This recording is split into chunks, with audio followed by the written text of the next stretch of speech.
Hai, selamat datang lagi di sesi bedah materi kita. Nah, kali ini kita bakal langsung masuk ke topik yang jujur aja intim banget, personal, dan mungkin tanpa kamu sadari lagi pelan-pelan nguras energi kamu. Hari ini kita bakal ngebongkar psikologi di balik rasa capek emosional yang sering banget kita alamin.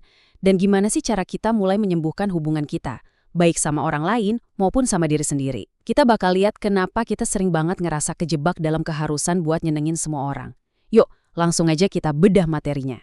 Coba deh jujur, pernah nggak sih kamu bilang iya, padahal aslinya kamu udah capek banget? Ini tuh pengalaman emosional yang super umum, tapi anehnya jarang banget kita omongin secara terbuka ya kan? Bayangin, saat tubuh kamu udah teriak minta istirahat, saat kepala udah penuh banget, tapi entah kenapa, bibir kamu tetap aja gerak dan bilang iya ke permintaan orang lain. Kamu benar-benar ngebuang rasa capek kamu sendiri. Kenapa ya, sekedar bilang nggak aja rasanya berat banget di momen-momen kayak gitu? Nah, pertanyaan tadi ngebawa kita ke bagian krusial ini. Jebakan kata, iya. Terus, mari kita lihat lebih dalam lagi. Gimana sih ini sebenarnya terbentuk di kepala kita? Mengapa kita selalu ngerasa nggak enakan?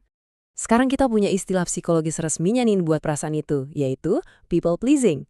Dan ini bukan sekedar kebiasaan baik yang keterusan loh. Ini benar-benar didefinisikan sebagai sebuah jebakan psikologis. Kamu terus-terusan mengakomodasi orang lain, naruh kebutuhan, keinginan, dan perasaan mereka jauh di atas diri kamu sendiri. Kalau dari materi yang kita bedah ini, akar utamanya tuh sebenarnya satu, rasa takut. Takut bikin orang lain kecewa atau cemas banget kalau penolakan kamu bakal bikin orang mikir kamu udah berubah jadi egois. Rasa bersalah ini akhirnya jadi kayak beban tak kasat mata yang nyetir setiap keputusan kamu. Kata iya yang kamu paksain ini sebenarnya udah bukan lagi tentang nolongin orang, tapi justru jadi awal mula kamu ngabain diri kamu sendiri.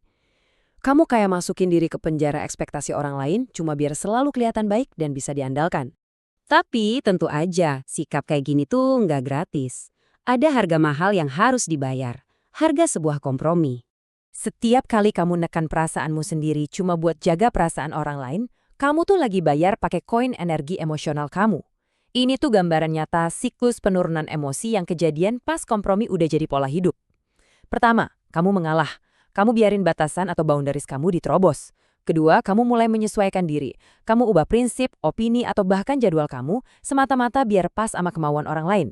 Dan yang ketiga, ini yang paling destruktif. Kamu memendam capek sendiri. Kamu nanggung semua beban itu sendirian, pasang muka senyum cuma supaya semua orang di sekitar kamu ngerasa nyaman. Ini tuh ibarat jalan tol menuju kelelahan emosional yang parah banget. Kamu jadi kayak spons yang terus-terusan nyerap tuntutan dari sekitar, tapi nggak pernah diperas keluar. Coba kita palanin dikit ya ritmenya di sini. Sampai lupa kalau diri sendiri juga punya batas. Ini tuh menurutku jadi puncak kesadaran yang benar-benar emosional.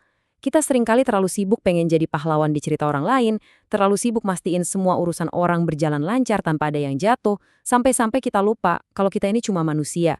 Kita punya batas fisik, kita punya batas emosional, dan sadar atau ngakuin kalau kamu punya batas itu bukan berarti kamu lemah ya, sama sekali enggak. Justru itu adalah langkah pertama yang paling penting buat proses penyembuhan dan benar-benar kenal sama diri kamu sendiri. Nah, kesadaran tadi ngebawa kita ke arah solusinya. Ini putaran yang super penting di bahasan kita kali ini, yaitu seni menjaga diri sendiri. Kenapa sih disebut seni? Karena ini butuh semacam kalibrasi ulang dari dinamika emosi kamu. Banyak dari kita mikir kita tuh harus milih salah satu aja, antara menjaga perasaan orang lain atau menjaga diri sendiri. Seolah-olah dua hal itu saling musuhan, ya kan? Padahal, wawasan emosional yang matang dari materi kita ini ngajarin kalau peduli sama orang lain itu emang bagus banget. Itu fondasinya empati. Tapi hubungan yang beneran sehat, mau itu pernikahan, pertemanan, atau di kerjaan sekalipun, justru butuh keseimbangan antara dua hal tadi. Analoginya gini, kamu udah bakal bisa nuangin air dari teko yang kosong kan?